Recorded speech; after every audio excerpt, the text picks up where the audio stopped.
ফের হাতির হানায় মৃত্যু হলো এক মহিলার। বন দফতর সূত্রে জানা গেছে মৃতের নাম বাসন্তী মণ্ডল। গতকাল রাতে বাঁকুড়ার বরজোড়া ব্লকের খাঁড়ারি গ্রামের এই ঘটনায় এলাকায় আতঙ্ক ছড়িয়ে পড়ে। ঘটনার খবর ছড়িয়ে পড়তেই দ্রুত এলাকা থেকে হাতি সরানোর দাবিতে সরব হন এলাকাবাসী। স্থানীয় সূত্রে জানা গেছে বাঁকুড়ার বরজোড়া রেঞ্জে দুটি হাতি রয়েছে, এর মধ্যে একটি পাবুয়া ও একটি সাহারজোড়া এলাকায় রয়েছে। এছাড়াও গঙ্গাজল ঘাটি এলাকায় 4টি হাতি রয়েছে। গতকাল রাতে ওই 4টি হাতির দল আচমকাই বাঁকুড়ার বরজোড়া ব্লকের খাঁড়ারি গ্রামে ঢুকে তাণ্ডব চালাতে শুরু করে। হাতির হানায় বেশ কয়েকটি বাড়ির পাঁচিল ক্ষতিগ্রস্ত হয়। স্থানীয়দের দাবি, ঘরে ঘুমন্ত অবস্থায় হাতির হানায় বাড়ির পাঁচিল ধসে পড়ে বাসন্তী মণ্ডলের উপর। ঘটনার খবর পেয়ে বন দফতর রাতে গ্রামবাসীদের সঙ্গে নিয়ে হাতিগুলিকে গ্রাম থেকে তাড়িয়ে আহত বাসন্তী মণ্ডলকে উদ্ধার করে প্রথমে বরজোড়া সুপার স্পেশালিটি হাসপাতালে নিয়ে যায়। পরে অবস্থার অবনতি হলে তাকে বাঁকুড়া সম্মিলনী মেডিকেল কলেজে পাঠানো হয়। আজ ভোরে সেখানে চিকিৎসারত অবস্থায় মারা যান বাসন্তী মণ্ডল নামের ওই গৃহবধূ। হাতির হানায় এই মর্মান্তিক মৃত্যুর ঘটনায় স্বাভাবিকভাবেই এলাকায় আতঙ্ক ছড়িয়ে পড়ে। স্থানীয়দের দাবি, দ্রুত এলাকা থেকে হাতিগুলিকে সরানো হোক, না হলে এই ধরনের ঘটনা ঘটতেই থাকবে। ঘটনাটা হয়েছিল গতকাল রাত্রি 2টার সময়। একটা হাতি আমাদের ঘর বাড়ির মধ্যে ঢুকে পড়ে। কাকিমা পাশে শুয়েছিল, কাকুও ছিল, এবং হাতিটা দেওয়ালে ধাক্কা মারে।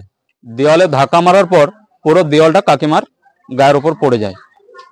তারপর কাকু ওর ছেলে আমাদেরকে ডাকে। আমরা তড়িঘড়ি এসে ওর মানে শরীর থেকে বোল্ডারগুলো সরিয়ে ওকে পাশের রুমে নিয়ে আসা হয়। তারপর গাড়ি ফোন করা হয়, গাড়ি আসে। রাত্রি 2:30 পৌনে 3টার সময় গাড়ি এসে ওনাকে নিয়ে যাওয়া হয় বরজোড়া সুপার স্পেশালিটি হসপিটালে। সুপার স্পেশালিটি হসপিটাল থেকে রেফার করে বাঁকুড়া নিয়ে যাওয়া হয়। বাঁকুড়াতে ভোর 4টার সময় উনি এক্সপায়ার করে। বাসন্তী মণ্ডল, বাড়ি খাঁড়ারি মণ্ডলপাড়া, বয়স 46 বছর। লোকালে বারবার হাতি, এটা আমাদেরকে নিয়ে আসা হচ্ছে, হাতিকে নিয়ে আসা হচ্ছে। হাতি যাতে না আসে তার ব্যবস্থা আমরা চাই, তার প্রতিকার চাই। গতকাল রাত্রি 10টার সময় 4টা হাতি খাঁড়ারি গ্রামে ঢুকে এবং খাঁড়ারি গ্রামের বিভিন্ন প্রান্তে দাপাদাপি করে অনেকেরই ছোটোখাটো, কারো দরজা ভেঙেছে, কারো গাছ খেয়েছে। গোটাবাড়ে মানে রাস্তার মাঝে যারা আছে তারা তাদেরকে পালিয়ে যেতে হয়েছে। তার মধ্যে একটা হাতি মোটামুটি 2টোর সময় এই দিকে চলে আসে। এই রাস্তা দিকে চলে এসে এই বংশী মণ্ডলের বাড়ির এইখানে ঢুকে বোধে ওই দিকে যেয়ে এসে ওর দেওয়ালে আঘাত দিয়ে ও স্ত্রী আর ও শুয়েছিল, ও একটা আলাদা তক্তা বসেছিল আর ও খাটিয়াতে ছিল। সেই খাটিয়াটার পাশে ওই দেওয়ালটা ভেঙে দেওয়ার পর উনি চাপা পড়ে যান।